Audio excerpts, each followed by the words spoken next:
Hello everyone, welcome to this Oracle Code online session. I'm Alberto Salazar, and today I'm going to share my experience in migrating from monoliths that have more than 10 years of code to microservices. I'm being in the industry around 20 years. I'm a book author, frequently a speaker in conference, community leader, and granted as a Java champion, Oracle groundbreaker, ambassador, OutZero ambassador, and proud chief of Advanced Latam. So what is these monoliths that we are talking about? In some organizations and institutions, we have a lot of applications that now are some people say that are legacy, or some people that they said that they are all that we need to take out all this code and rebuild a new system based in microservices. But this is really hard in several organizations because we make an investment in applications that now are giving me a business value, is giving me gains or giving me money to the business that I handle in this institution. So I can't take away all of this code and rewrite it as a microservices. We are talking of these applications that start as a layer applications with a front-end layer, business layer, persistent layer, that when we start to create this application, it looks simple. But after more than 10 years of code, it starts to be really highly coupled and really complex to maintain because everything is glued to each other. Each layer is start to be glued to each other. And it's not only my code, it's also bring even that I start to be in an application server as an ER file, or I start create modules in OSGI based in Apache Felix. Also, these applications has several another stuffs inside. Like they in these years happens that we start to create several applications based in server-oriented architecture. Then we try to evolve some of these applications, and we have a lot of modules also writing in HTML5, CSS3, or maybe we have several mobile applications that consume services of this same base of code. And in the last years, we start to talk about that to split this huge monster on microservices, and now we have several frameworks that we can create applications that are smaller and use less resources on the from the servers. And also we have this huge wave of JavaScript frameworks that we start to move forward our front end. And in the last years of this industry, we started to talk about containers, Docker, Kubernetes, Istio. We start to also talk about functional services and serverless. So we start to have a highly complex environment. And we have also this monolithic that is 10 years of code old. And why we want to move this code to the future? The principal goal of I want to explain what I want to give in my institution is velocity in new releases and time to market. Because with this is the only way that this institution organization is going to compete in this digital world that we are today. So what is this journey of moving this code forward? Almost everybody is talking about the easy way to go to microservices. But when we start projects that we have this complexity of code, of have more than 10 years of code in our repositories, the reality is that it's not easy to move forward. It's really hard, and almost nobody is showing you what is going to pain you, is going to hurt you in this journey. So I'm going to give you some tips that I bring in this industry and this experience that I have to move forward in these basic projects. First, we're going to talk about how these 10 years of code, monolithic code is looking. Like we said, is an application that gives me a business value, that is look really complex. And as we say, is a layer application that maybe is packaged as a ER file or several Word files in an application server, that is looks maybe from outside is look simple, but when we start to open the packages, open the classes, it's going to be really complex code that we have inside. and have several characteristics, these kind of applications. Some of them are attached to the version of the JDK. Some of them even I have customers and experience that they don't move forward because they have patches on the operating system that they can't move to, or they're afraid to move forward. And one other feature that had this monolith application is that, or I deploy everything of nothing, because fail everything or fail all.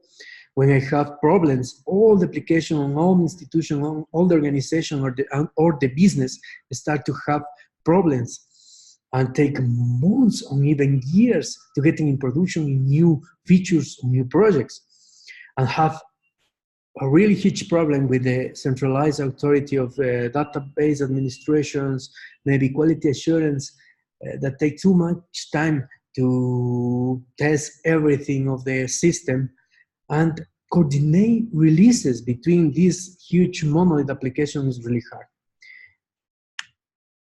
I know we try to create an application that is modular.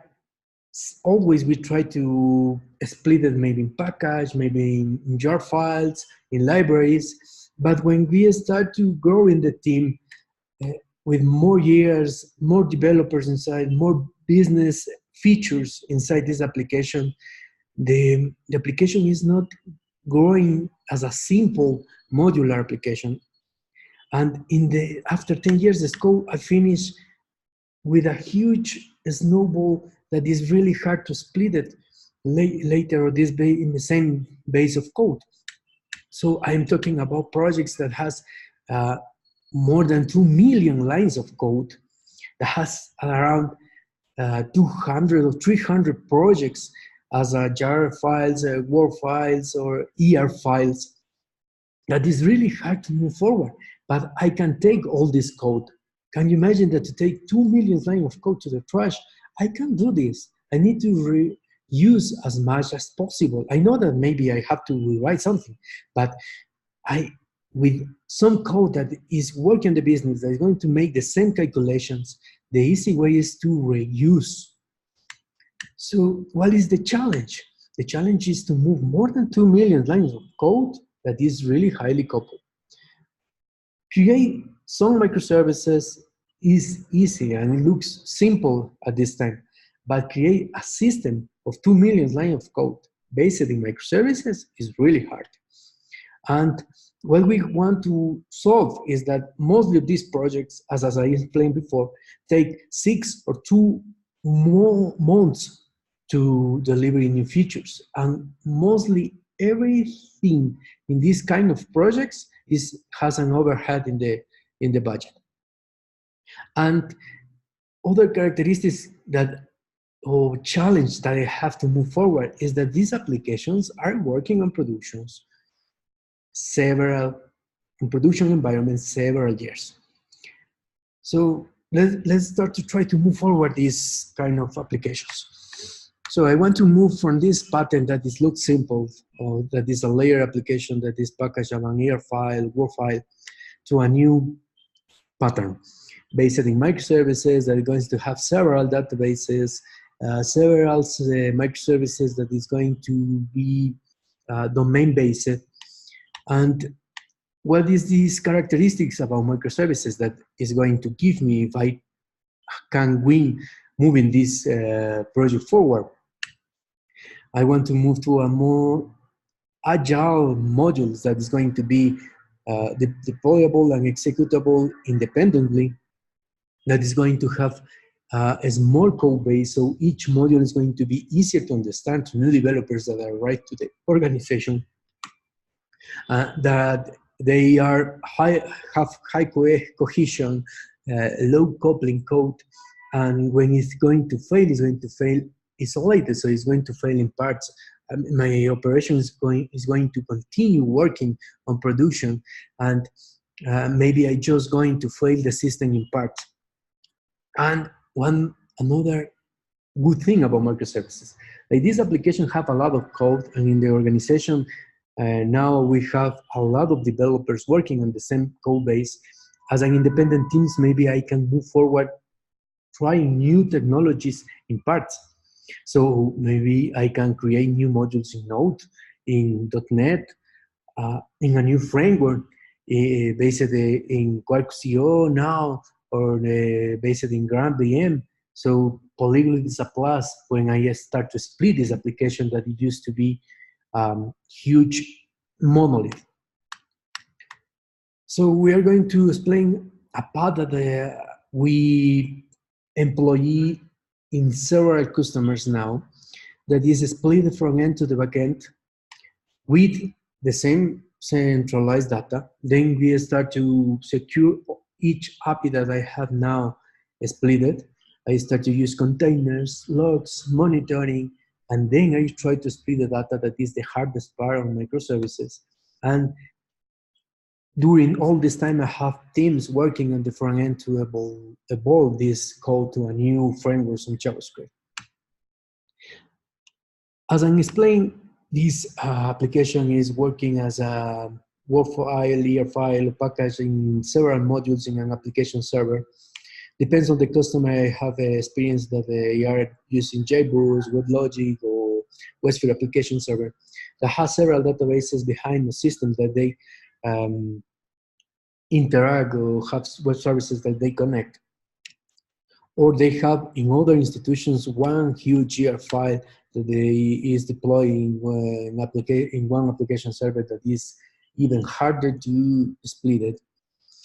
And what I want to do as a first step is try to take some code of this ER file to another application server and split or leave just the front end in one application server and leave the backend and the business logic in other application server. Like these applications, most of these applications are based in Java interfaces.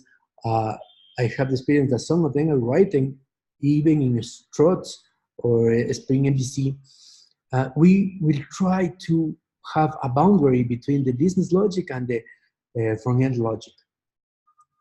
One way to do that is to put this wall between the two of these layers with a queue.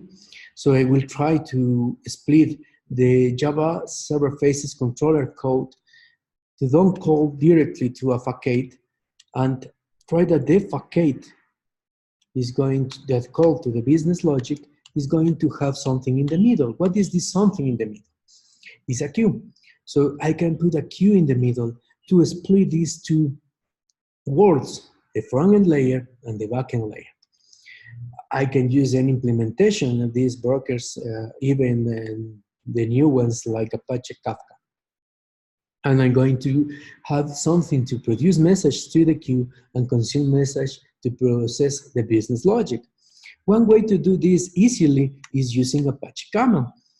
So I am going to put a message in a queue. I'm going to process the message that is going to handle the business logic.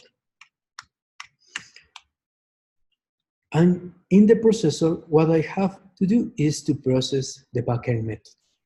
With a few lines of code, I put this layer, or I split these two layers with something in the middle.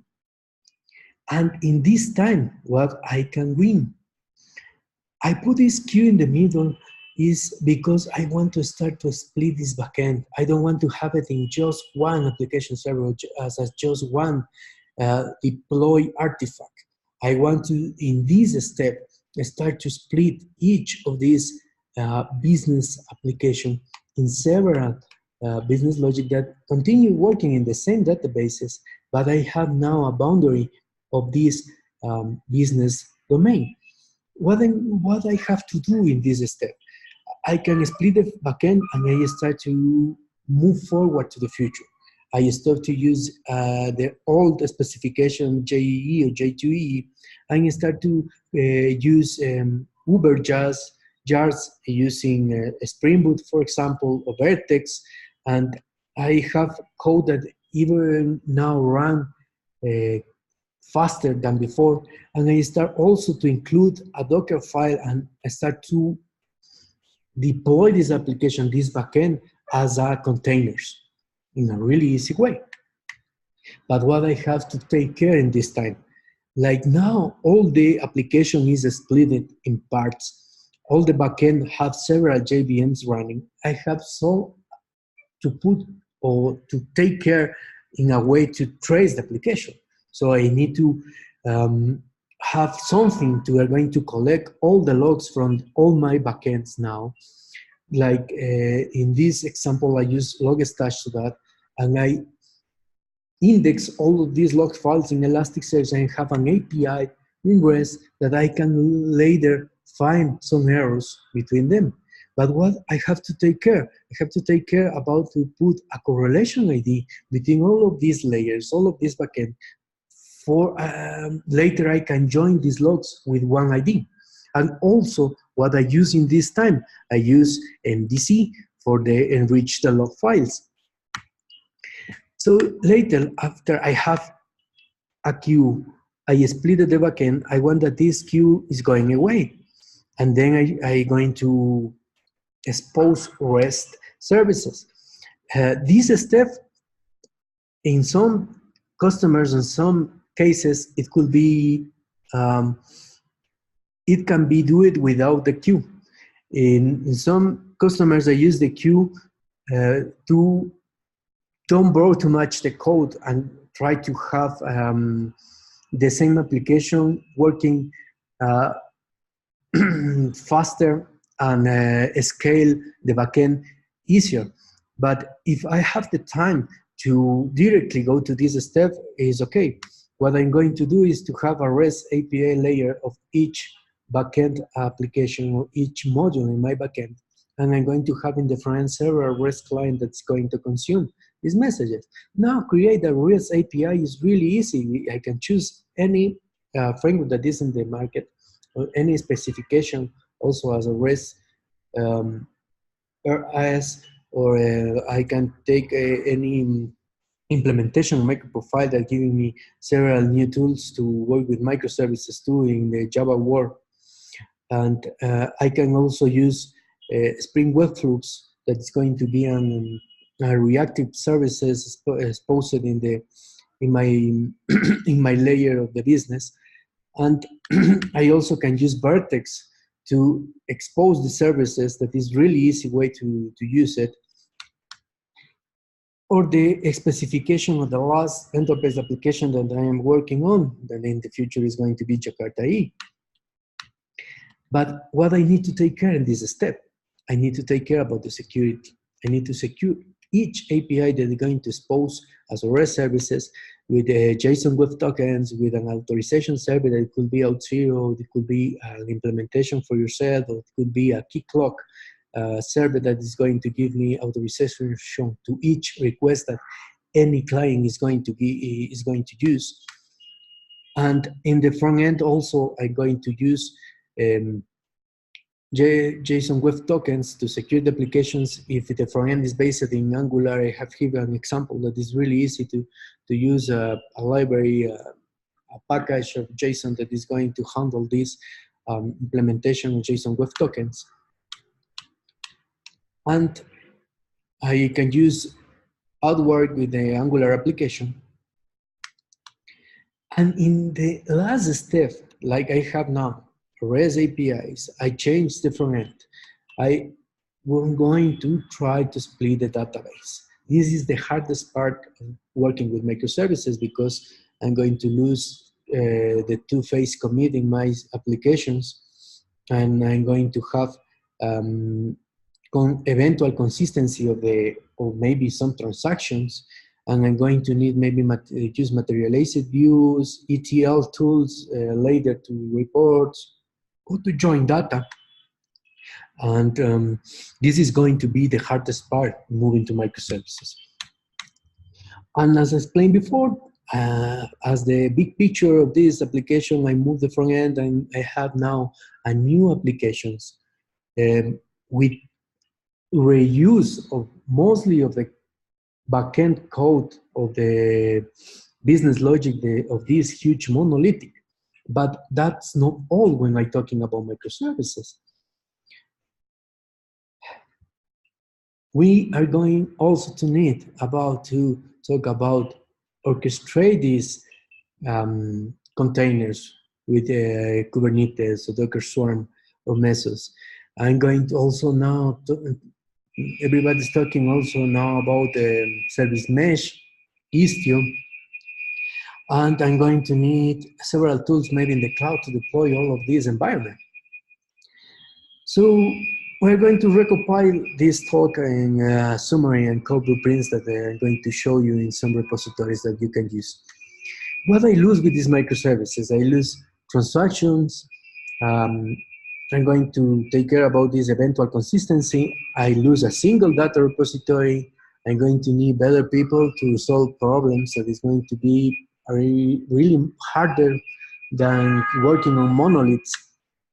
And I'm going to have also to take care about network communication, failures, rebalance, continue splitting the application. I'm going to need also the cultural evolution of the people that I'm working on.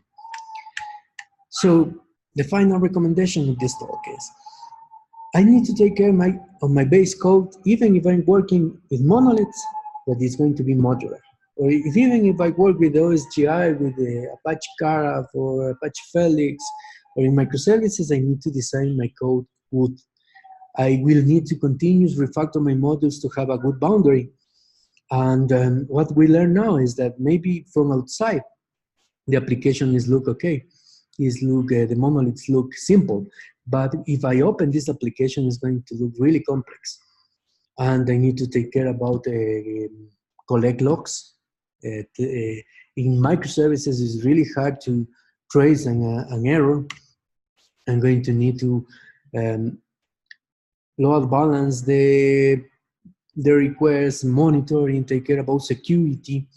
I'm going to use Docker, Kubernetes, service mesh.